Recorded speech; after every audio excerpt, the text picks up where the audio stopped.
Hello, my awesome project managers, wherever you are in the world. Welcome to this PMP Lessons Learned. It's a celebration. Hey, Vicki, where's your drink? I've got my drink.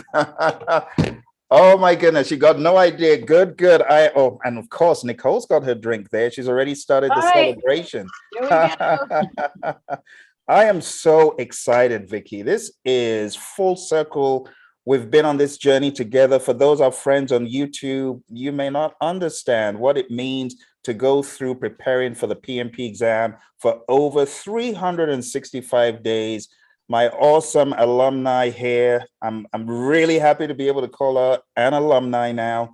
Vicki's been on the journey with us for over 365 days. But now, as you can tell from what is on the screen, she is a PMP boss. Finally. Now, why do I say boss? You got to boss the exam. You got to show the exam who's boss. So Vicki, I'm really excited. I'm really happy. Welcome to the PMP exam fold, the PMP gurus. How do you feel? I am just elated since yesterday at that screen I saw. It said it, congratulations. I was like, oh, yeah, that was real. Oh my gosh, it is so remarkable. And let me just brag on you a little bit. I have a lot of PMP students who say, Phil, I've not been in a classroom for the past 20 years. How old are you? Well, I'm 40.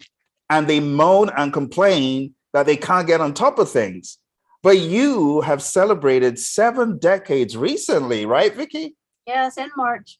Oh my gosh. Isn't that enough to silence all the naysayers? I'm too old for PMP. Yeah.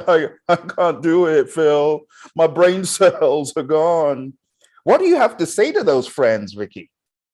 Go jump in the lake. You're not real. You still got a brain. You still got you can do it if you want to. And that's the key. If you want to. If you want to. Absolutely. Vicki, let's talk about your journey and let's try and keep certain people anonymous, certain entities anonymous, right? The entities that have contributed not so much to your journey, huh? How about we keep them? Do you want to talk about how your journey started? Go for it. Yes, I do. First of all, I will tell you some names because I'm very proud and honored because about 7 years ago or so, I went for an interview for an executive secretary in the IT department at Wellstar Hospital, which was over the whole system. And he saw my resume and he said, you have so many things you've got your hands in. And he said, I don't think you would like this job. You would get bored. He said, I want to recommend, if you will, to get your project management certification. And at that point, I had no idea what he was talking about. You can get it for either $600 or $6,000. I said, right. Because you can go to a continuing education class and you can take something that will say project management. That's like infants. Okay. And or you can pay a little bit more, or you can pay not as much, which I found out after the fact. And so I started my journey after that, after I got some other things taken care of. I went blindly to a college local here and started in with it because that was the only thing I knew to do. I just researched, and I wish I hadn't. I mean, I got my 35 hours of educational credits. I got that, and we were entering into the COVID situation in April. And so I tried on the computer to take my test. I got in the second attempt and it crashed out on me within 3 hours. I had 3 hours in and the computer quit. The whole test just quit. So I emailed the professor and told him, and the only thing he said was funny. And I'll tell you this. He said, what? You weren't happy with your grade? I said, what did that have to do with the computer crashing? He said, so I looked and sure enough, I had a 94, y'all, on the educational. So I had the confidence that I could do it now. Okay. And so when I did that, I started looking around and trying to set up my test and everything. But what they kept telling me, them and other people, PMI. Do your test as quickly as you can before the end of the year because it's going to change. They didn't say why, they didn't say how or anything, but there's a new version coming out. That's the only thing that alluded to there being a PMBOK 7, but they still didn't have it. Okay, it still was not that far along. They didn't tell me, nobody knew. And so when I went to take the test the very first time, I failed on all 3 processes immediately. Okay. And when I, after I got over that little abrupt shock, I saw what had happened, and they had changed it to people, process, and business. And I thought, we didn't have it like that in that class that I took and paid so much money for. And so that was a disappointment to me. And at that time, the book that I had been using from that particular college was not a genuine PMI book. Okay. I didn't know there was. And so it was just going in blindly to everything. My advice on that particular part of the journey is always check online, contact somebody that's already in project management. But the people at work didn't know what that I was dealing with, the Lean Six Sigma people and everything. They didn't know. And so, you know, finally, after months of trying and looking around on the internet, on YouTube, and then I got some things going because I realized, okay, they must have been talking about Agile. Little did I know when the previous year, the reason I didn't get my exam in that first year was I got hit in August with a rapid improvement event at the hospital system. And they called me in to be the project data analyst. I mean, because what I do is operations data for clinical, for healthcare. They brought me in so I could help them on this project. But I didn't know at that time I was getting into an Agile project. And I fell in love with it.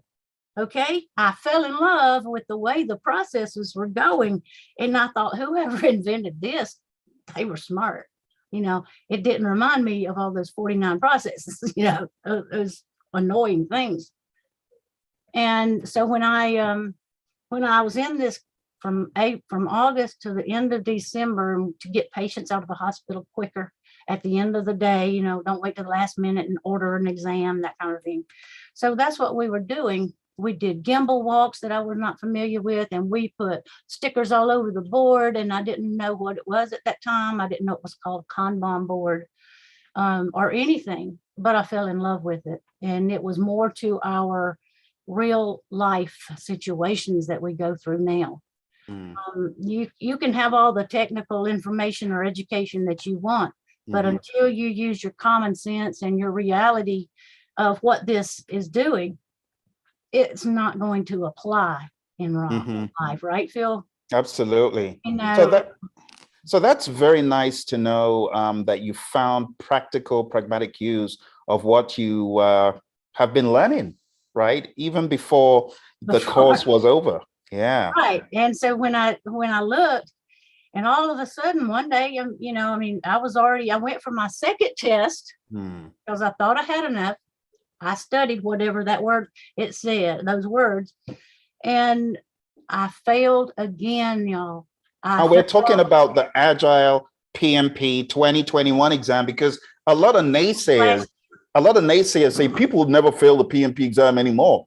And, you know, I've heard that so many times, Vicki, until you hit me up on YouTube and you told me, and I created one of the PMP exam radio show episodes was as a result of what you shared with me, how you had found it hard twice. So I shared that on the radio show, and that's when you began coming on the journey with us. So what month was that? Was that June, July? When was it?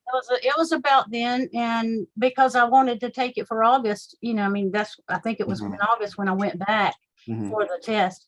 And at that time, I passed on the business and process modules, but not on people. And I said, me of all people, who is the most people-oriented instructor and working at the hospital person I know. Okay, because Yeah. I know how to deal with them on their level, whatever it might be. And so when I walked out again, I was so disappointed. Oh, well, my buddy Phil, right here, he came to the rescue. He said, I can't believe all that, And I said, I have had problem on the people. Hmm. So that's And where that's when we doubled down. Yeah, yeah. that's when you came on the program. You came on the 6 months program on praiseon.com, and you started the journey with us. And there was some unfortunate events that happened. Life came at you, and you were not able to stay on it as you wanted to. But I kept on saying, Vicki, what's going on? And kept on, inviting you to different things. He was hitting me up. I mean, our friend Phil, he was being diligent, and that's what he will do each of you. If you're in process of taking your exams, he will stay on top of what you're doing. He watches those exams. Trust me. Oh And dear. he sees your progress, and he says, what's the problem with that particular section? Did you have an issue? Do you need any help? And me with my pride, I'd say, no, I don't need any and little did I know, I didn't know. And so that's the way it started. And he was the blessing that I was looking for to get myself on the right journey. And told us what books we needed to study. And from that point on, it was more real to me. And you know what I was thinking, Vicki? I was thinking the work she does is more complex than any of the ITTOs. Even if someone is saying ITTOs are on the exam, which they're not, as they used to be, even if they were, I'm like, she does Excel formulas, crazy macro stuff. She definitely has a high threshold for ambiguity, but it was just bad guidance. You didn't have good guidance. And right. That college you went to, I wish I could say a thing or two to these colleges. They frustrate me. Hey, if you're taking a master's degree in any college in project management in the United States, you better carefully tread, because you may be putting your money into a waste bin, into a sieve. It's so frustrating. Just give me a second, Vicki. I have to go off on this one. I train, coach, and mentor people from colleges. One of the biggest frustrations is they hand you a book and tell you to go sort it out. And first of all, it's a crummy book. And secondly, they just leave you free falling. And that's what happened to Vicki. It's so frustrating that yours wasn't a master's degree in project management or a bachelor's, but I encounter students on the regular that are so frustrated with it. Let me not even go there. They're so-called professors. They leave them all alone to figure it out themselves, giving them crummy, dumb papers to write. It's frustrating to me because they're paying thousands of dollars. Like you said, how many thousands did you fork out for that, Vicki? $4,000. Imagine that. And they still can't get you in ship shape. So when Vicki really came on our program, I was so frustrated to hear how much money she'd spent, all that she'd done. And here we are two episodes later. I was so frustrated. But the good thing is we knew what to do, didn't we, Vicki? We got you on all of these programs, all of these curricula. That is where you met Chandra as she was mentoring and coaching others to get certified. You were able to join that group of individuals. And then you were on the Immersion course, which is how Nicole knows you. And there are many of our awesome alumni on the call or in the process. So why don't we hear their voices so that people know that, hey, we got a team of people supporting. Hey, there's Diego, there's Frank.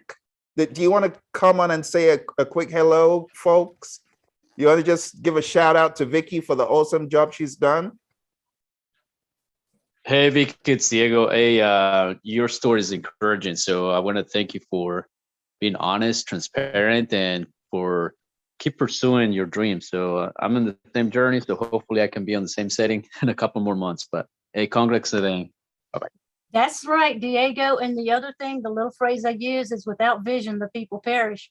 And that's what happens to them that stay on the sidelines and talk about, I'm too old to do this. Yeah, no, you got to set your vision and your goals, or else it won't happen at all. You're going to get it, Diego. Absolutely. Good to hear from you, Diego. Frank, how you doing? Want to give a shout out to Vicki? Hi, Vicki. Congratulations on your success. Well deserved. Thank you. You worked so hard for it. For me, I feel highly challenged with this singular success, and in the spirit of jubilation, I have this. You guys have your own drink, so I have It's going hard on that one. to celebrate your success. Congratulations. Thank you, Frank. Thank you. We wish someday we'll hear more success stories. I'm a newbie in the project management space, but I feel highly challenged with this wonderful success of yours. Congratulations. I am glad, because that's why I do what I do. Thank you, Frank. Hey, Nicole, you want to give a shout out to Vicki? Hey, Vicki, Nicole. as I posted on LinkedIn, I mean, I'm just so inspired by your story. You know, when we were in the Immersion class together, you shared how you took yourself through college, and you do what you had to do, as a wife, as a mom, and you knew you wanted better for your life. You deserve better, and you pushed yourself through all the obstacles, all the people that were holding you down, all the things that came at you, and you persevered. You kept pursuing your dream, and you didn't let age or anything stop you and say, hey, let me just sit down now, I'm comfortable, or and for you to keep going after your first and second failed attempt, which was not due to your lack of knowledge, but just due to unforeseen circumstances. It just motivates me to not give up, to keep going as well. So I just want to let you know you're an inspiration to so many. Thank Congrats you. again. Thank you, Nicole. Hey, Chandra, the coach, you want to give a shout out to your mentee who is now a boss? Yes, congratulations, Vicki. I am so happy and proud of you. As Nicole was just saying there, perseverance. That means so much. I know when we talked, what was that, Thursday? You were looking 2 days away. You were 2 days away. You were looking for that last little bit to get you over the hump. Yeah. And I know you put in the work and the time, and I just can't say how proud and excited I am for you. Now the real journey begins. What word did I ask you what it meant right there when we were closing up? Assumptions log. Assumptions log. And what it is sometimes we got too much pride to ask what a simple word means, and it just bothered me. I said, wait a minute, I know what assumptions are. I make an assumption that you're going to do this. But when it came to project management and trying to put it into a project in a world of education, and everything was new, and they kept saying, use PMI terminology. Okay, that's what it made me think. Well, does it mean anything different? But she explained it very well. And she gave you some great examples from the world of construction, was it, Chandra? Yes. Oh, yes. When I saw Anne's wall, the important thing was to put it in terms that you understand, and don't sit there and read that legal. Make it your own. Whatever your hobbies are, turn those words around and put them into a context that you can understand. Correct. It's obviously that you did that, Vicki. Congratulations. Yeah, thank you, Chandra, for doing that and for coming back and helping others through the underground PMP railroad. The underground, get them out of the crazy PMP dungeon. That's what you did. You joined Vicki to get her out. So thank you for doing that. Let's hear from Lovelace. We see Lovelace and Yolanda. How you folks doing? Want to give a shout out to your colleague here? Yes. Hi, Phil. Hi, everyone. This is Lovelace. Oh my gosh. I am just beaming with excitement over here, Vicki. Yeah. Oh, given we just spoke Thursday, as Chandra alluded to not too long ago. We just spoke. We went through Chandra mentored, provided some lessons learned. We went over some of the keywords, and to Vicki's point, when we got to was it the input output got to the assumptions log. Vicki asked questions. Chandra was spot on, provided the needed information. We all learned. I can go on and on and on. I wouldn't do that. Congratulations, Vicki. I am so proud of you. I'm so happy for you. Thank you. I am inspired. I'm inspired. Just knowing there were other people out there that understood what I was going through and what I'm actually doing, because like I said at the very beginning, nobody knew what I was talking about. You either became an MBA or you became an operations person, and I've done that for years and years, or you become an IT this or whatever. Hearing the words project management certification was never introduced to me until Mr. Francis told me about it, and he's already been contacted as well on LinkedIn. He applied. Yeah. Oh, that's wonderful. I've done it without all of you, because I began to feel loved and I began to feel supported because people didn't know. It's all about community. Yeah, Yolanda, I'm not sure if you can come on, but good to see you on as well. If you want to give a shout out, feel free to do that. She raised her hand. I see something down there. Oh, it says we are super proud of you, Vicki. Oh, that was from Kenya. Yeah. Okay, so it's not from her. Okay, she's got her hand raised though. Yolanda may be busy at the moment. She's a busy Amazon executive. Maybe, who knows what Jeff has told her to do this time. Anyway, let's move on. So let's start asking the questions. Vicki, let's jump into the question about agile versus predictive versus hybrid. What percentage of your exam do you feel was agile and hybrid versus predictive? Can you give us a rough approximation? Okay, let's break it down even further, Phil. Let's go down to, the first, second, and third sections. Okay, so when I started with the first section, the most thing I saw was agile. And then I started seeing what you should have done. And it was dealing with conflict. So I would say that section was about 80% agile at that section, 80, maybe 90 on the people process. And so when it went into the next one, which was what is it? Process business, people, process, business. The people, process, and business.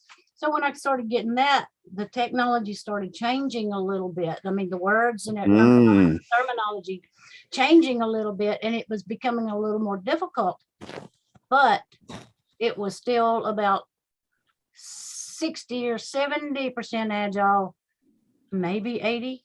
Wow. So agile was important. And I mean, you'd heard me talk about agile so many times, Vicki. So based on what we did in the classroom, how confident did you feel when the questions were coming in? How, like as you were seeing agile questions, did you feel confident? How did you feel? Yeah, I feel more confident with it, this time. And it seemed also like the questions were not as long as they were the first two attempts that I had. Because one of the things that I mainly complained about was the length of the situational questions. And I know you've said it, Phil, and others, that it's predominantly situational, right? And it sure is. But because it doesn't ask you the formulas to write them down, it doesn't ask you to do a graph. There's different things, so you didn't see that. But they were all situational, but they were in processes now. So you do have to remember the 49 processes. You have to remember the orders that they go in, things like that. I've heard that a number of times, Vicki, and it concerns me for two reasons. One is, how deep does one need to go? And where does one draw the line to say, don't go overboard? So let's look at the anatomy of a process. Let's go to the whiteboard as we normally do. So Vicki, here's a process, right? Here's a process. Let's talk about the overall definitions of the process. That one, there's no escaping it. You need to understand what you're doing in the process, right? Right.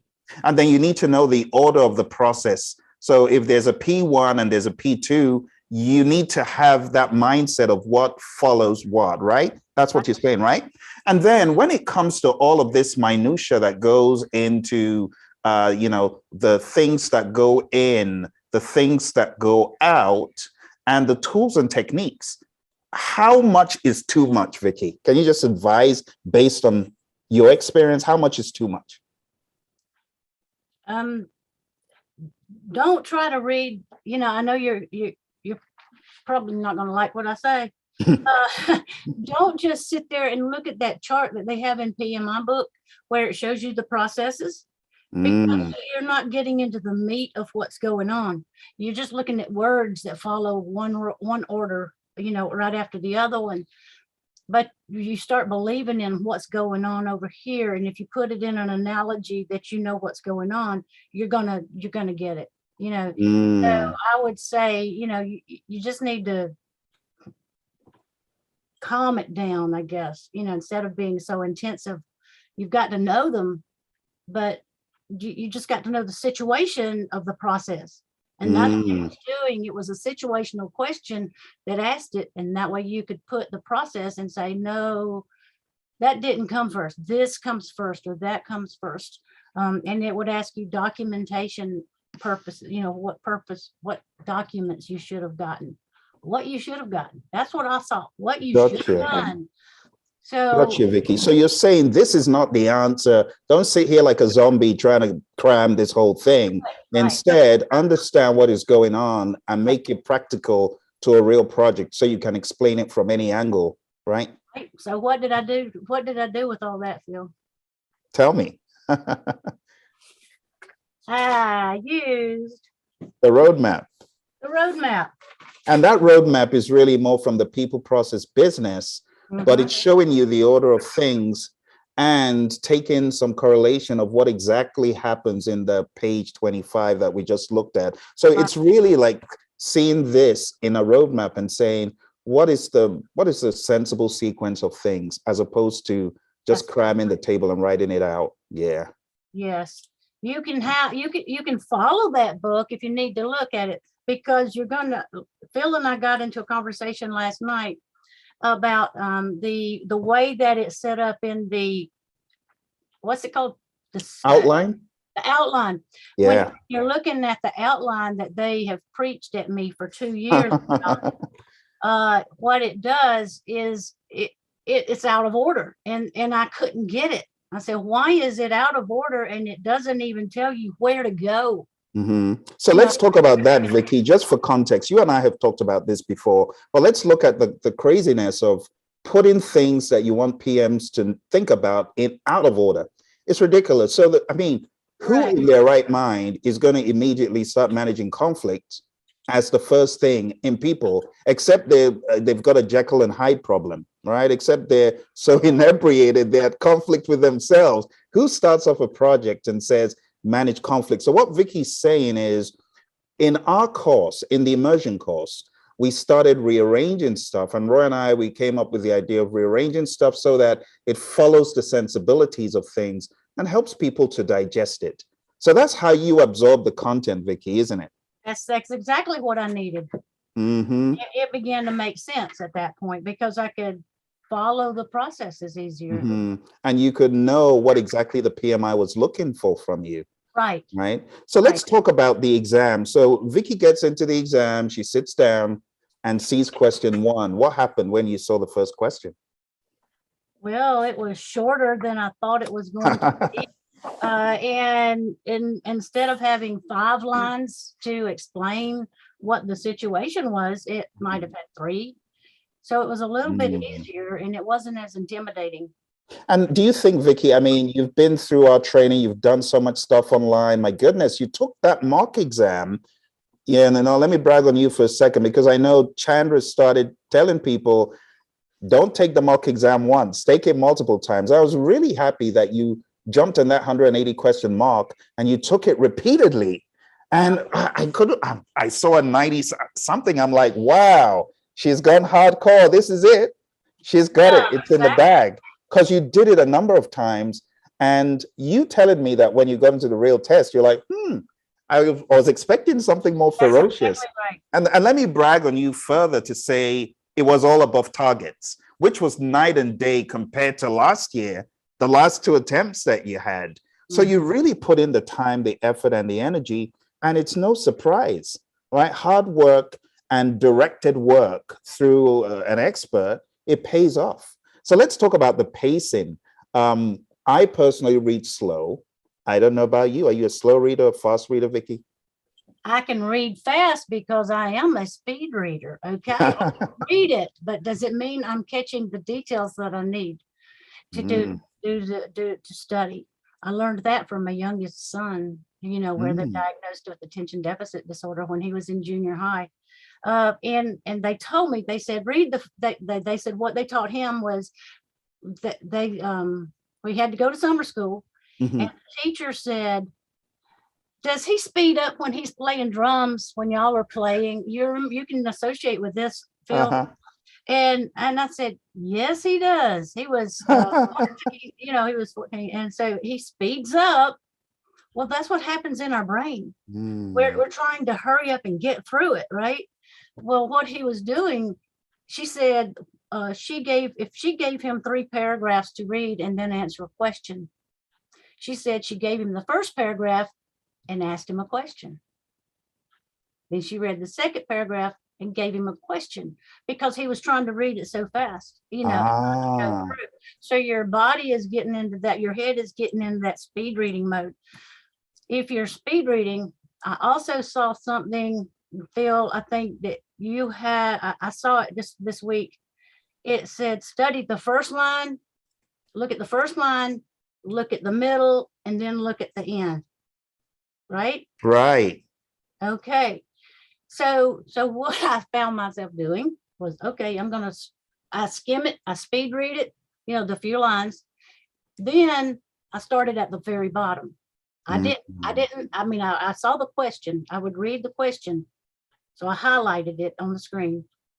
And then I started at the bottom of the answers and see real quick, okay, I'm hiding that. I want to see what the answers are. What makes sense in these answers? Oh, that's crazy. That don't even make sense at all. And I would scratch it out. So when I really comprehended what I just read, I could go back down and some were marked out already because I knew it was stupid. Gotcha. Thanks for sharing that. I often say Vicki knows my videos better than I know them. So the video you talked about, it was because of you, I reposted that video. That video was actually a year plus old, but a couple of days ago, I reposted it. So I've put that in the chat for people to grab. And I'm also going to post it in the YouTube. And Kenya says we're super proud of you. So Kenya, we're waiting for you to jump on one of these days, and hopefully we'll get great news of your exam, because she was with you in the Atlanta PMI group, so study group that you folks had. Speaking of which, Vicki, let's talk about the elephant in the room. I have to bring it up. So a lot of people are obsessing over this and say, "Oh, it's going to eat me alive." Yeah. What do you have to say about this? Don't even touch it. There's no need to even touch it. You know, if you've got Phil, you've got it. Okay. And the only thing it does that it did for me, it made things in the 6th edition a little more understandable. But what you're going to do is you're going to get in that car and start driving it, and you're not going to know how to change the oil.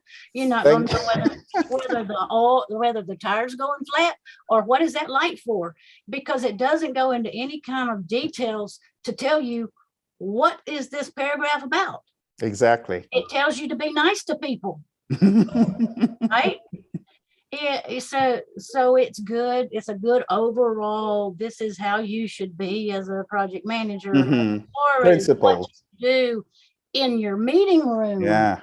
When you're sitting there with a Kanban board, how are you going to explain some of this? And let's be honest, Vicki, the proof of the pudding is in the eating, right? If people really appreciate something, they're going to lap it all up. And you can relate to this, Vicki. When you cook what your kids love, they lap it all up. And then when you give them the greens, they're like, they don't want to go for it. This is an example of how you think it's a great dish until, Has any of your kids ever said, I like it, Mom? And you can tell they don't, because the food is exactly as you left it, heaped up. This is how this thing is. No one's touching it. People are like, oh, it's so small. Yay. But no one's really using it. No one's using it. No one's using it to teach, train, mentor, educate on the level that the behemoth is being used. And that's why people are having palpitations over, is this going away? I better go get my copy before I can't get it anymore, because like you said, Vicki, this is the substance. You don't know how to change the oil. You don't know how to, change a tire. They're just telling you, well, make sure you do it. But how do you do it? And, this is where I just have to go off one more time on PMI, because you can learn even from things that aren't that great. So SAFE, right? Let's talk about SAFE for a second. It's not that great. I'm not a huge fan of SAFE. Yeah, I hate SAFE. But what PMI needs to learn from SAFE, Scaled Agile Framework, is people like process. They like order. I'm not saying the process is good, but if you give people a whole dollop of principle and you don't give them process, they're not going to like it. They're going to be like, okay, at least show me how I can change the oil. Show me how I can put gas in. I don't even know where the gas is. Show me. That's the problem with this. It just does zero. It does zero for you. So when people are looking at SAFE and, they say they don't like it, I don't like it either. But what PMI needs to learn is, I think they're almost throwing away their legacy in this. This has 5 process groups, 10 knowledge areas, 49 processes, right? It's kind of overkill.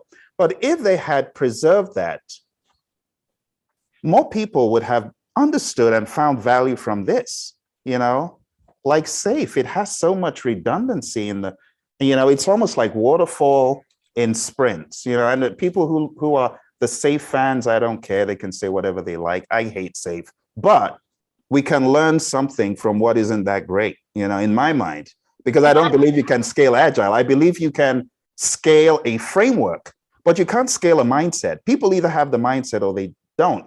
But what PMI needs to learn is they're throwing away their birthright. So the stuff in here, it just needed to be toned down a little bit. Right. All right, Vicki. Anyway, let me get off my soapbox. The way that I would explain it, Phil, it needs to be keep it all, but I mean, sometimes it's just way overkill, and the repetition that you see takes away from what you could be learning for your real deal. Right. The repetitions of stuff. In case in point, a few seconds ago, my son was in here, and he's an engineer. He was in the Navy. And so he has the technical skills and understood. And he's also one that started a power plant in Whitesburg, a Georgia power plant that they were building. And so my nephew and him started together to start this startup plant. So he knows all about project management in that sense. You've got to be real about it, okay? And so when you just doing overkill, I showed him the processes a few seconds ago, right when we got here. I looked at the top. I said, this roadmap is how I got through. And I said, but look at the top of this. See the 5 processes? I said, this outline, when they started with managed conflict, I said, it threw me way off. And I said, it just didn't tie together. Mm-hmm. I showed him on the 10 processes. I said, look, when we look at the 5 processes that we know that we've got to do to get this project done, whether it's engineering, whether it's hospital related or whatever it is. And what do you really got to do? You start out with those first 5, right? Mm-hmm. Then you're starting in the detail. Okay, well, then when you get your knowledge areas over there, okay, that to me is, don't forget this process. Don't forget. You've got to remember all that. But a lot of the stuff in there. And I'm sure your son got it from the 5 process groups. He got it, right? He got it immediately. I said, right. I said, how can you have a conflict to manage if you don't have the people? Exactly. And he got it immediately. And you can't do that. So trying to follow it in that order is so it's crazy. So I think what the takeaway for people and PMI, if you're watching, because I know you watch my videos and I know you can't stand what I have to say, but I always say the truth. But I think people need to not forget the 5 process groups and the 10 knowledge areas. Like Vicky's saying, at that level, it is value for people. The 7th edition is not as much value as it could have been, because it just tells you to be nice and to be a diligent, respectful, and caring steward. All right, how do I manage cost?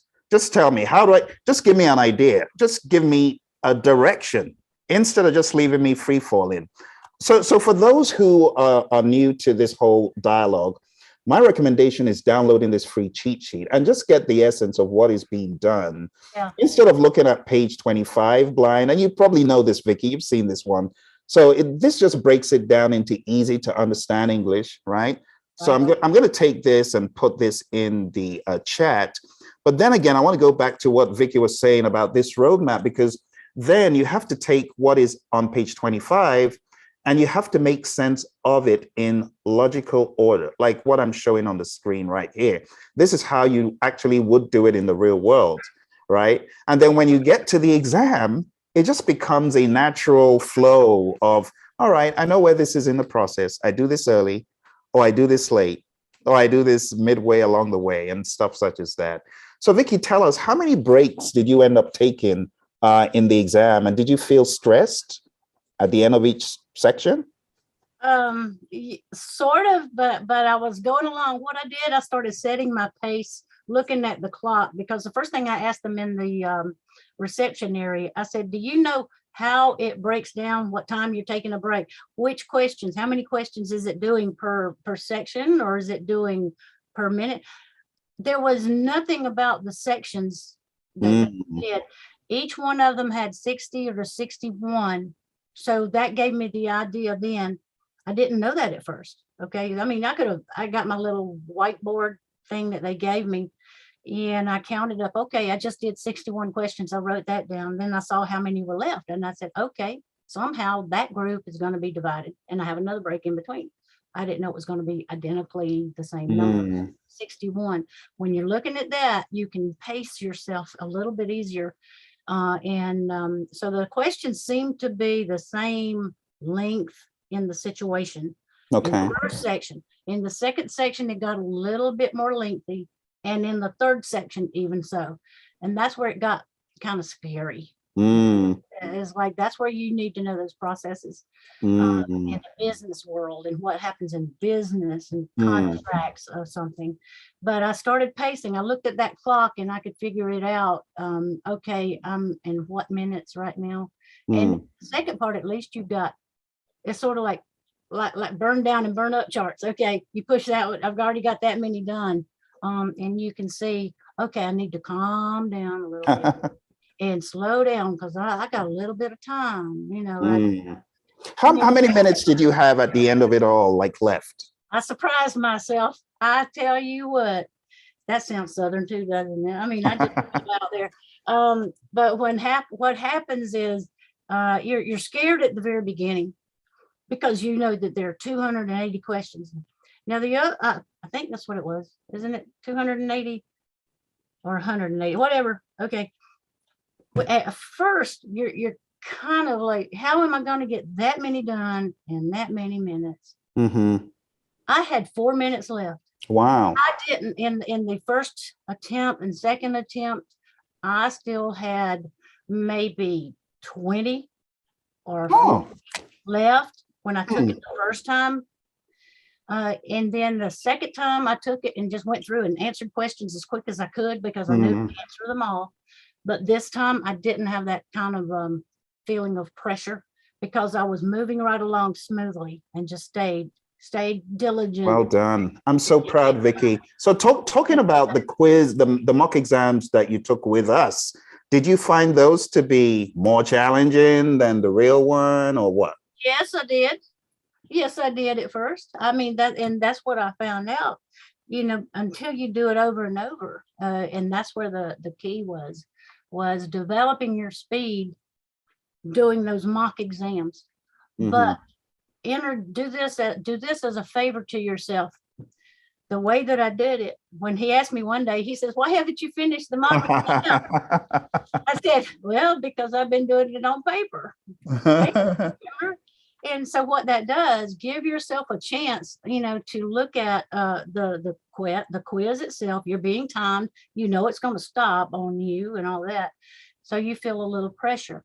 Okay, now get the paper out of the immersion book that he has started, how many months ago that was? Yeah, it's just last month. So some of the folks on the call, they were in the class with you. So the immersion book, Yes.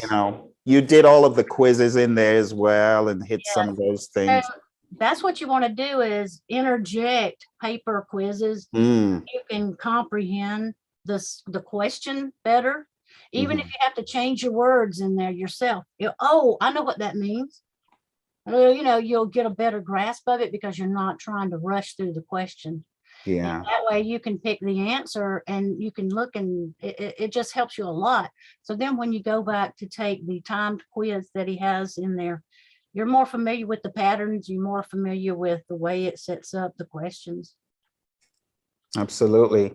Great stuff. And I'm looking, Vicki, here at how you doubled down on the quizzes like 2 weeks ago. And that's what people need to learn. Don't just take a mock exam once. Like this mock exam of ours, take it as many times as you can. Vicki hit it 3 times. She got in the 90s on her 3rd try. And honestly, I believe that really contributed. The thing I like about what she did, she didn't just rest and say, oh, I'm in the 80s and I'm not taking it again. No, she took it again. And the more you take it, the more your aptitude and your ability to navigate the exam is being heightened and developed. So I'm really excited to see you are a product of the process. Well done. We got a question from our buddy. You have a question? I think Nicole had a question first. Nicole, do you have a question? No, I was just going to echo what you said about the 7th edition. Gotcha. We'll leave the PMI alone because I know they don't like me. They don't like me talking about it. I'm a troublemaker. Frank, questions? I have to start over. No, you don't. So you don't. No, absolutely not. Have you been studying the 7th, Nicole? Yeah, that's the course I paid at a very prestigious university, and we did it using the 7th. And oh my gosh. I'm a new project manager, so I was like, okay, let me do this course. And I left. Everybody in the class was like, they threw their hands up. They're like, we had to read the whole book each week. Oh my God. But we just didn't have the substance to go to do our jobs. Well, the good thing, Nicole, is now you've heard what Vicki has to say, and I know you've been one of my most honorable students going through this and adding value to us by showing us stuff that we could actually improve on. So I know that you are involved in the process. So just keep reading the book, right? Keep hammering the book, keep doing the questions, and yeah, you're going to do just great. Just don't go to the 7th. That's always so. No, I'm done with that. Alluding to what she was just saying about a course for PMBOK 7, thankfully I didn't do that, but how I got interjected into that was PMI has chapters all over the United States. And what I kept hearing was to join a chapter near you and get a study group. Well, the whole first year I was a part of it, there were no study groups that I could find. I didn't know what was going on, but we were going through COVID. Okay, so there weren't any that were happening, is what I found out later. I got involved enough that they finally started. I guess I asked them a lot, but I said, I need a study group. Thankfully, I came up on all the groups here. So, but what I started with, and I looked at it, I said, okay, they're starting off with PMBOK 7, and the whole 10 weeks was about PMBOK 7. So I sit there for several hours once a week, and they would bring in different speakers that came from the old school, the old editions or whatever. And they were giving PowerPoints that weren't relevant to that. It didn't feel like, okay, they were explaining things, and I'm thinking, I've already taken this test twice, and I don't see what they're talking about in the test that I've taken. So I felt like it was, I don't want to use negative words like deception or anything like that, and I won't. But what I mean is that it alluded to something that's not in the test at this moment. It will be, but not right now. And so to me, well, I met some good people and got some good links and hyperlinks and things like that. Different ideas from people about which course, which tests, whose programs they were using and things like that. So that's when I went off on a little tangent every now and then. I had to check it out, see what was going on. And when I found out that it was the PMBOK 7, I said, this is not even going to be on the exam.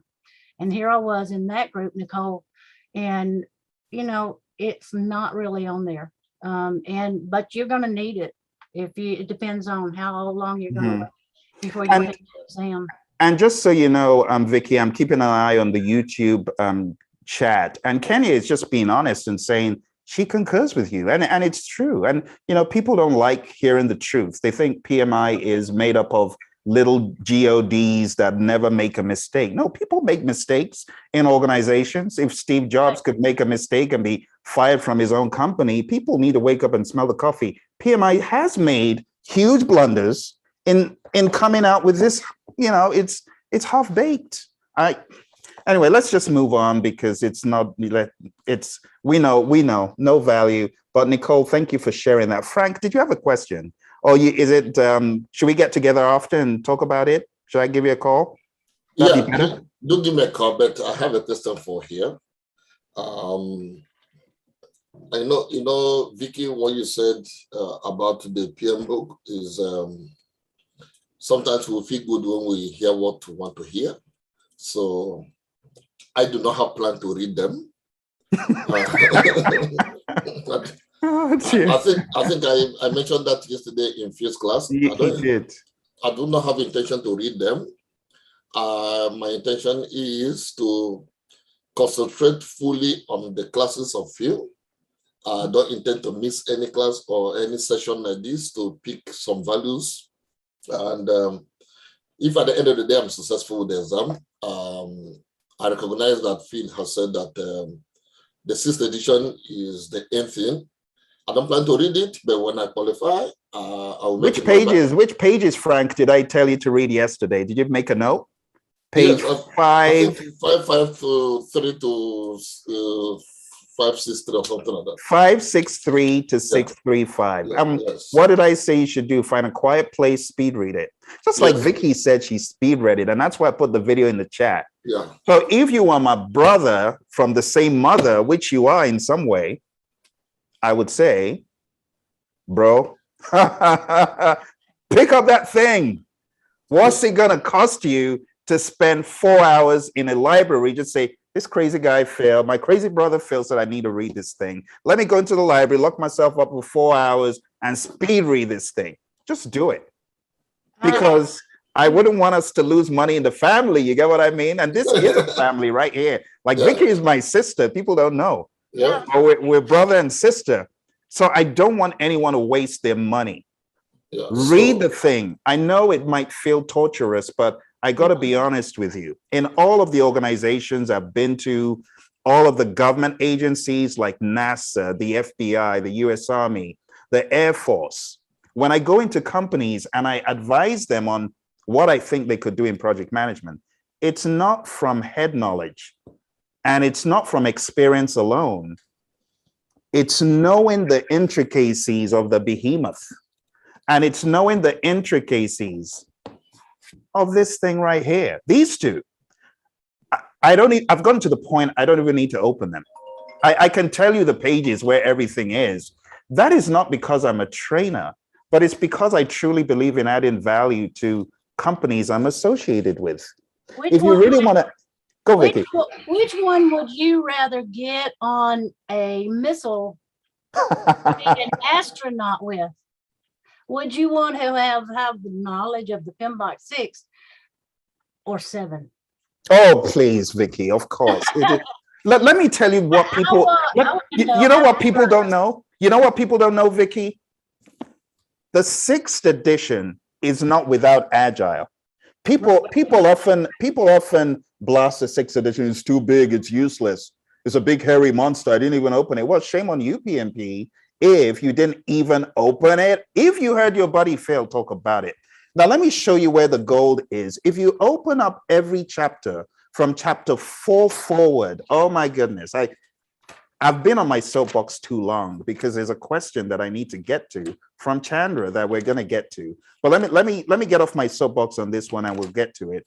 It's at the beginning of every chapter. My goodness, bless the people that wrote the 6th edition because they were on some sensible wavelength. It's almost a futuristic version of sorts, because if you go to a page, talk about value, go to page 72, key concepts for integration management. Why wouldn't you want to know the key concepts? Of course you should read it. Then go to page 73, trends and emerging practices in project integration management. Any project manager that doesn't look for trends and emerging practices, they need to be in PMP jail. They need to be locked up, because this is the future. How do you call yourself a PMP and you don't know trends and emerging practices? It's a disgrace. Now turn the page to 74 and take a look. Everyone was saying, oh, the 7th edition is great because it has a tailoring chapter. Give me a break. 6th edition, page 74, it says tailoring considerations for integration. And then here's the coup de grace, here's the big piece, page 74 at the bottom. Considerations for Agile. Oh my, that's it. That was the coup de grace. That just killed any obstacles, any opposition that say 6th edition has no Agile. Look at it. Considerations for Agile or adaptive environments in integration. And it's not just chapter 4, it's 4, 5, 6, 7, 8, 9, 10, 11, 12, 13. 10 chapters of prime value. And it all has Agile listed in it. And that's, when I think back on the course that I took at the college, that only came up as it kind of floated out in the water, as when they spoke about Agile, so they focused so much on the processes that it was there. Let's be honest, Vicki. How many times have you seen Agile in this book? Like, should I tell you how many times it's been in this book, Agile? 2 or 3. And it's in passing. They didn't even give you the lay of the land about the Agile Manifesto. Not even the 4 values of the Agile Manifesto, let alone the principles. Right. So. Yeah, so my question is, when is a good time to start taking the mock? The mock exam, after you've been through the Agile piece, Frank. So we're on Agile, right? And I know, so Frank is a CSPO and a CSM, so he knows quite a lot. I'll say that, have you read the Agile Practice Guide, Frank? Not yet. I would advise you to start looking at it, because you need to get into what the CSM and the CSPO doesn't. So the PMI have a lot of it. So, the CSM, Ken Schwaber, when he was with the Scrum Alliance, because he started it off, the heavy emphasis is on Scrum. But in the Agile Practice Guide, the emphasis is on agnostic Agile. And that, even though it's buried in some parts of the CSM training, there's a whole lot of stuff that they don't go into that you do need to know. So my recommendation as far as our mock exam, give it to 4 weeks, because this week we started off with Agile. Next week, we're going to do more Agile. Week 3 is when we begin bringing out the behemoths, the 6th edition. And I touch on the principles of the 7th, but by week 4, you'll be in a much better state to take it on. I have other quizzes though, Frank, so let's talk after. I'll show you where the other Agile quizzes that you can begin working on are.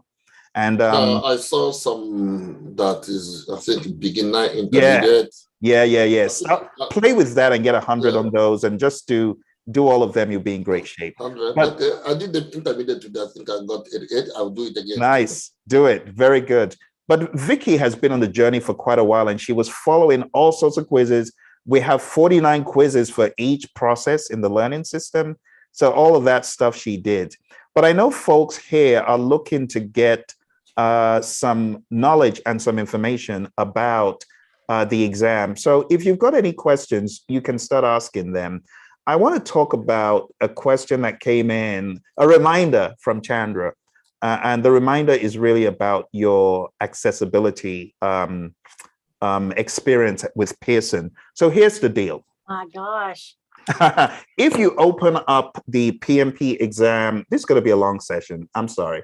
If you open up the PMP exam handbook, right? PMP exam handbook, it talks about considerations for people who may have certain medical conditions or things that have been certified with a qualified doctor to say, Phil has ADHD, give him more time, or Phil has mobility issues, or whatever the case may be. And you can approach the PMI and request additional time. So Vicki, do you want to talk about it based on that? Oh, yes. So what I did when I heard Phil say about the accommodations, he said it like, well, people usually just fly by that when they're doing the application for the PMI exam. If you don't feel like you have anything. Okay. After I took the test, I realized I had something, but I didn't know what it was. Okay. So when it said accommodations that you might consider is if you have problems reading, if you fast or you're grasping things or attention deficits or anything like that, that you might want to seriously consider it. So I did. And I went to this page and I logged in to get the papers to apply for accommodations from PMI. And it gives you all the instructions about what you need to do. You have to have the person that can diagnose you with attention deficit disorder. And trust me, I was 69, and this was just in October last year that I got this. So it's not something you have to know as a child that you had. It's something that you have as an adult that might help you to do it, which explains a lot of my hyperactivity and why I'm go, go, go all the time, So it also had issues in there about physical things. Okay, well, I have back issues. A lot of you probably do. That starts around 28 years old anyway. And you have issues where you can't sit still long enough, to comprehend, and it starts wearing on your body when you can't focus on the questions because your back is hurting or your shoulder or your hand or whatever. So I went ahead with it and I applied for it in October. And the psychologist that I work with at the hospital, he did it for me over the phone, over the video. And my primary care physician, went along with that all as well. So I did have a valid reason to require more hours than what they automatically give you. Did you hear that? They will give it to you. Okay. And you can get more hours. They will ask you about how much you think you might need, kind of thing. Or your physical handicap, for sitting too long, it hurts your back or whatever. So when you do that, you've got to go through such a process.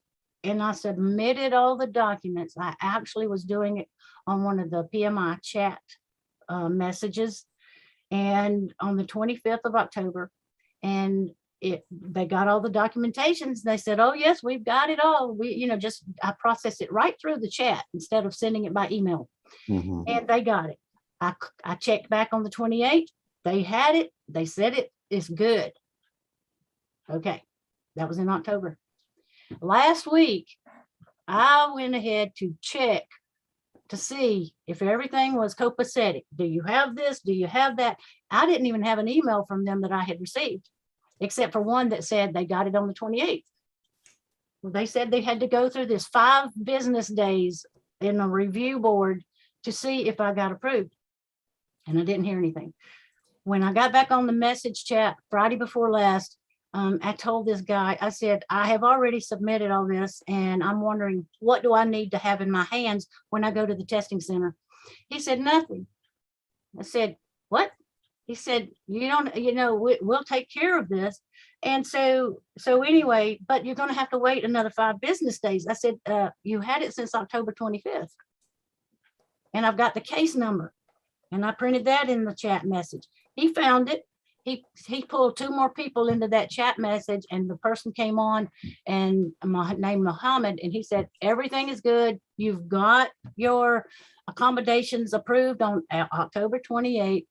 And he sent me an email that I found about an hour later in my email that said, you're good to go. All you need to do is show up at Pearson with your your government ID and, your case, your PMI number. So I had all of that. I walked in yesterday morning and at 7:30 and gave her the information. And I said, so do you see it in your chart that I have permission for extra hours for accommodations? She said, there's nothing on your chart. I said, it's it's supposed to be, and here's the letter. I showed her the letter. She said that was the first time she had ever seen a letter from PMI. And I said, well, it's supposed to be there. She said, well, unfortunately, and this, when that starts, you're not going to be able to do that today. You will have to reschedule your exam. And don't forget, y'all, this was the third attempt, which means what? 3 strikes and you're out. That's your last attempt without going back through the 35 credit hours and stuff. So here I was with only 3 days for, just this much time. And she says, you're going to have to reschedule your Pearson exam. I said, you don't understand. I only got till the April 27th. Okay. I didn't have a choice, Phil, but to go. I just said, I can't fix the system. I don't have enough energy to get mad about it. I just got to deal with what I have to deal with and make it work. So, the thing also, and before I tell you that, the thing also, they have lockers in the room, in the reception area, and you're given a locker with a big old board on it and stuff like that. I walked in first because I thought they had a water fountain in the building. So I didn't take a bottle of water in. Marisol said the other day she took her some snacks in and stuff like that. So I took that for my advice, and I took a little bag and I took some like energy bars, granola bars or something. So I walked in there with that, but I didn't take the water. And when I got in there, I came out on my first break, and I was so thirsty, and I didn't find a water cooler. Oh my God! I went to the bathroom and all that, but I said, "Excuse me, do y'all have a water fountain?" No, we don't have one. Oh. Okay, I said, well, I've got a bottle of water out there in my car, out in my truck, and I go out there and get it and come right back in. No, ma'am, you cannot go. Ooh. I said, how am I going to get, she said, well, we have bathroom sinks that have water. I said, okay, so I'm telling y'all this because this is reality. Yeah. And I said, she said, but we can go out there to your truck or your vehicle and get it. So I had to hand her my keys. Okay. She went out there. I said, it's in my seat in a brown plastic bag out there. And she brought it back in. That was so kind of her. And that is, that defies convention. So I know the poor people that work for Pearson, they're caught in the middle of this crazy crossfire. A lot of it is just like you said, a bad system. How could you since October say I need accommodations and they haven't done what they should to translate? I just don't like talking about these things because people say Phil's always going off on PMI and Pearson. I expect better, but I'm so grateful that the lady who was there could help you get water. Do you know what it means to sit down for a 230-minute exam and be thirsty? Talk about mental distraction and draining you emotionally. So I'm really glad that I didn't even know this story, Vicki. So I'm glad you're sharing this. Thank you for sharing that because like you said, it's real life. And stuff happens in these crazy places. And look how much time that took out of the 10-minute break that I had. You've got to stay on target with your time, and walk back in. So you've got to deal with that as well. Yeah. So are there any other questions? Because what we're waiting for is for you to ask questions. This is a session for you to ask questions. Any questions or concerns that you would like us to address? Further questions? It's me again. Go for it. So Vicki, were there any questions? I know you mentioned like the contract types. Were there like situational questions where you had to like answer, I would use this type of contract versus that type? So just a word of caution, we're going to keep it as high level as possible. Because the PMI, they rightfully tell us that we're not able to disclose as much. So we want to keep whatever we're saying at a really macro high level. So Vicki, the way I would like to answer that question is, are contracts anything to be concerned about? Is a yes or no without going into too much detail. What would you say? It's minimal. And what I found, Phil, was the questions that in your mock exam, if you've got them on paper, my head went immediately back to that being on there, you know, as far as the understanding of you're at this stage, they've already got everything. What do you do with all these people? You know, they're asking questions, you know, are you going to train them or go back, or what are you way? You know, that I think that was in your book. There's stuff like that in there as far as contracts and you know, are you going to file a claim or contact or something? What would you do legally? And I also like to say this, because we've had so many lessons learned that it's gotten to the point where I'm aware that everyone's exam is different. So there's some people who wouldn't get a grain of a question on contracts, and then you have someone that says procurement was heavy for me, it was big. So you got to take it with a grain of salt.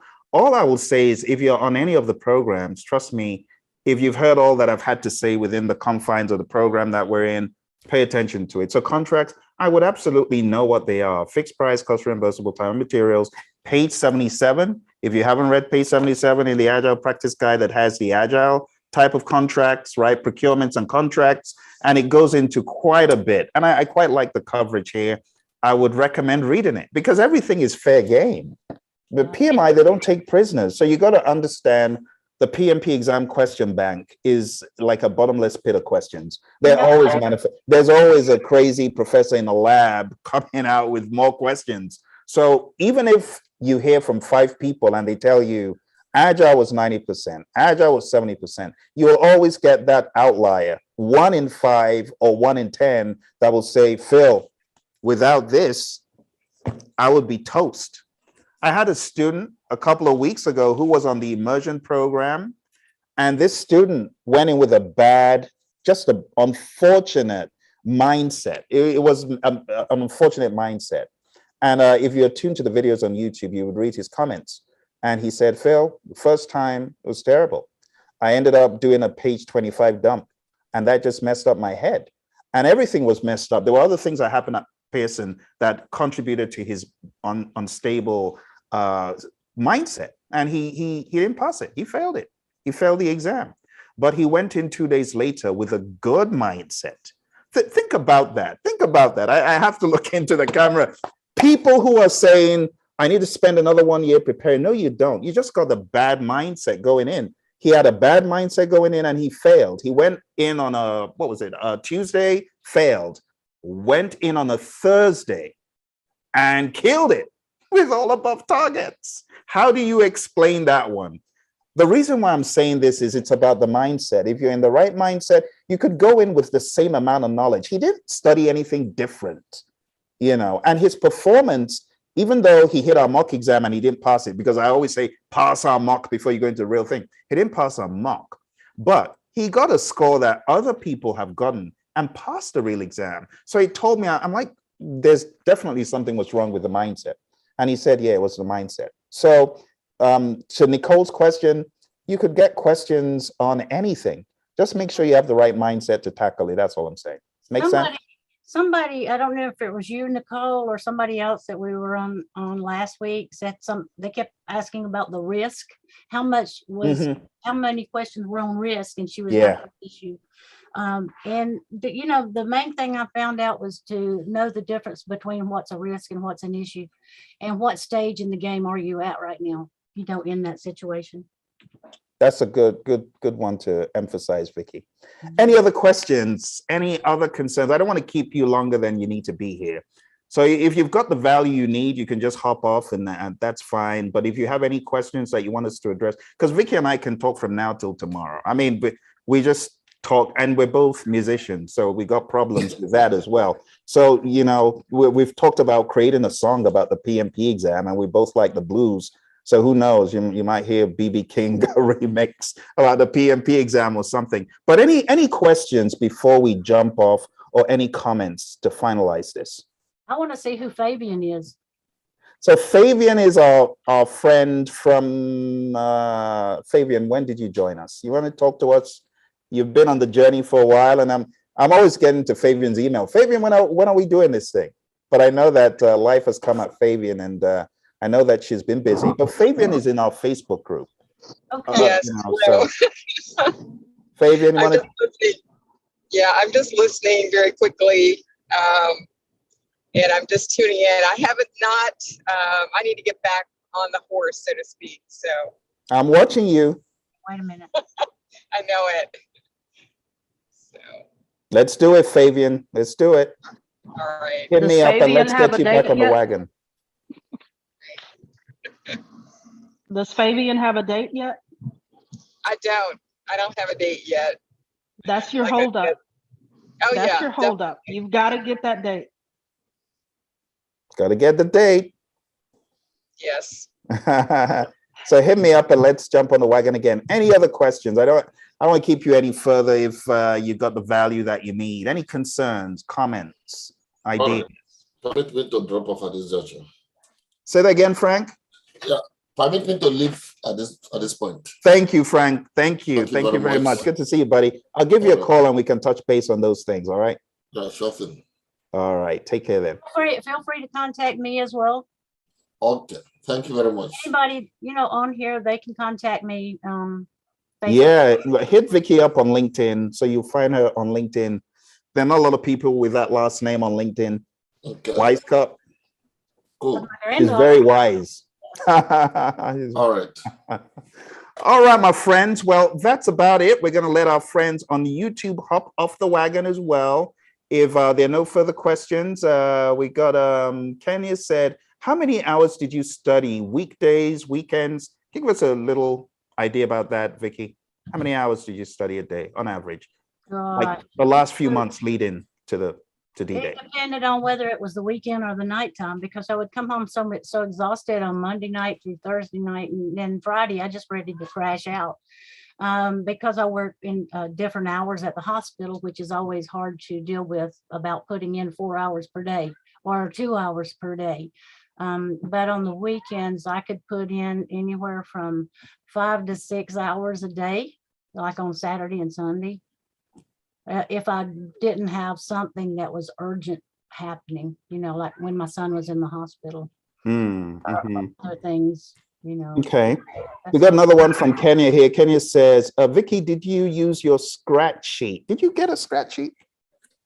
Yes, I did. I didn't use it for, the only thing I used it for, I had a couple of EVM things that showed the percentage. And at first it was catching me off guard because it was worded just a little bit different, but I thought, oh, I know what it's doing now. 550,000 divided by 500,000, stuff like that. And I did that on the whiteboard that I had, and just did it like that. And they did give me a calculator this time. Okay. Good. Instead of having to use the online. So that was good. So, and just keeping up. And sometimes if I had a question about something, I would make myself a note. And that way I could remember to go back to it. But as far as doing a lot of formulas and stuff, it wasn't that much I had to do. Good. And Kenya found value from what Chandra said. And Kenya said, that's my holdup. Yeah, my holdup is the date. You got to fix the date. So Fabian, take a cue from what Chandra just shared. You got to fix a date. I also want to say for people struggling to do things on their own, if you were in a study group and you don't have oversight, you don't have mentoring, you don't have training, you don't have coaching, I put these vehicles out there to help you. It's on praiseon.com or projectmanagementdoctor.com. All right. Right now, you heard Frank, he is on the call, and a lot of our other friends on the call. They've been into a masterclass. Join the latest masterclass. If you can't be on the masterclass that gives you the full 35 hours, join the half-day boot camp. We call it the Immersion. A lot of our friends here are from the Immersion. If you cannot join the Immersion, then do the on-demand. There's really no excuse. Now, I hear people say, well, but Phil, it's too expensive. I want a $5, $10 course. $10 is going to give you a whole lot of work to do on your own. So it's penny wise, pound foolish, right? If you're trying to cut costs by jumping on a course that only costs a few bucks, you're going to have to do the work one way or the other, or you're going to have to sweat, or you're going to maybe end up failing the course, failing the exam, and then you're going to start looking for a way out. Don't do that. It doesn't make sense. If you have someone helping you, coaching you, training you, giving you the materials you need, full dedication, that's fine. But if you're swimming through the swamp on your own, it don't make sense. It just doesn't. So all my friends out there, guys and girls, who don't like asking for directions. You heard what Vicki said in the beginning. Find someone to help you. All right. The link is praiseon.com. Just go there. Go there. Phil, the other thing before we get off here, you know, when I was asked about how many hours did you study? I studied every hour that I was driving to work. That would be at 2.5 hours, you know, every Monday through Friday, that I was listening to Phil talk in my ears. And then, yes, I did put Phil in my ears a few times when I was going to sleep. You know, not that he was boring, but it was needed to brainwash my head and used PMI terminology. So I used a lot of the YouTube videos driving back and forth, and I was afraid I was going to get pulled over. But I tell him, look, I can't read the questions he's asking. Okay, I'm just driving. So anyway, I did have a lot of time that was audible instead of reading a book or doing stuff on the computer. Absolutely. And I just put in the PMP exam radio show. A lot of people don't know that there's a podcast that's totally free, you know, and of course the people on PMP exam radio show, I want to give a shout out to them as well, because Vicki, they're going to be listening to this after the fact and they're going to be eating it all up. So my friends on PMP exam radio show, you can listen everywhere. Spotify is one of the best because you can also watch 1 or 2 of them on video. But we got Google, we got Apple Podcasts, we got Podcast Addict. I've done everything to make it accessible. It's not even, you don't need to pay for it. It's free. Why wouldn't you listen? All right. So there's so many vehicles that Vicki used to stay on track. Everything from the books I told her about to the ones that we very recently provided, like the Immersion book. You know, so many vehicles. Vicki, any closing words for our friends before we hop off here? You got to want to. Make sure you want to do it and you will get it done. You know, Kenya and I spoke, and, you know, what you've got to do is you've got to determine in your mind, you know, this is what I want to get. And I felt like in February, Phil, I had never had any problems with blood pressure until February. And all of a sudden I had blood pressure going sky high. Oh my God. But what happened was I was beginning to get in that mindset of I'm getting close to April. It's closing down on me. And so I just had to start focusing on, you know, taking care of my health. But I just had to say, I want this. I got to do this. And I said, y'all have got my family and friends. You know, y'all just don't know how important this is to me. But, you know, sometimes you have to do that. And so you got to want to bad enough. And there are things that are going to happen in life. And like my son went into the hospital and was there for 2 months. So you know, that was what threw me off as well. So at this point in February, I had this feeling of, let's see, I don't want to say it's suicidal. I want to just tell you that it was like, what am I even doing this for? Why am I pushing myself so hard to get it when I am at the age that I am? But guess what? I am still vertical and I still have more life to give. There you go, to respond to people and to help those with what the journey is that I had to get to the project management. And at my age, Phil and I discussed about what kind of a career, what kind of things would change. And, you know, I'm at a good health system that I love my job very much. And I love the stuff I get to do, you know, all these spreadsheets and everything. And I love that. But I also have developed a home business of Vicki's Basic Computer Training. And I plan to use this PMP certification to become a consultant or to become an instructor so that I can retire out into what I want to do and do it for the love of it, not just because I have to work. I love it, Vicki. And we're going to definitely be collaborating on a lot of stuff. We're going to help people. We're going to help people grow. We're going to help the laymen who don't know what project management is to know what it is from a layman's perspective. Even as you've shared that your journey it was really looking from a more pragmatic level, going to that next level of understanding, not just cramming a book, but really understanding the application. And I'm so proud of you. If you haven't already felt how excited I am, and, you know, let me just say, I'm extremely excited, super happy. And I'm going to share something with you when we get off the call that I have done as a result of our communications and your love for Excel. You might be pleasantly surprised. For those who follow me on social media, they probably already know that there's a second channel and it's dedicated to a lot of Excel stuff. So I'll be showing you that when we get off. But our friends on YouTube, thank you very much for joining us. Our friends on the PMP Exam Radio Show, thank you very much. We're hopping off now. We're signing off. From me, it's bye. And from Vicki. Bye-bye. Thank you, Vicki. Of course, you do know you do get PDUs for coming to speak to our experts, our project managers. So once again, thank you very much. We appreciate you. You too, Phil. Everybody on there, thank you.